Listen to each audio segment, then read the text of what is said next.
Arestado ng mga operatiba ng mga Tarem Police Station ang isang 18 anyos na lalaki na kabilang sa top 2 municipal most wanted person ng bayan ng mga Tarem, Pangasinan. Nakibalita dyan si Police Master Sergeant Marvin J. Romero.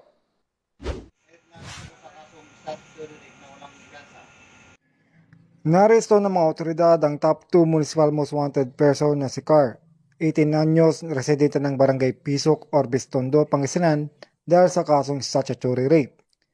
Bandang alas 5:10 ng hapon, isinagawa ng mga Tarem Municipal Police Station ang operasyon sa Barangay Burgos, mga Tarem, Pangasinan.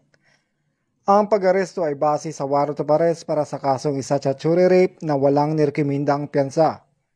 Nasa kustodiya ng mga Tarem Municipal Police Station ang suspect para sa dokumentasyon bago dalhin sa korte. Mula dito sa Ilocos Region, ako ang inyong PNN Correspondent, Police Master Sergeant Marvin J. Romero, alagad ng batas, taga-taguyod ng Balitang Pulis.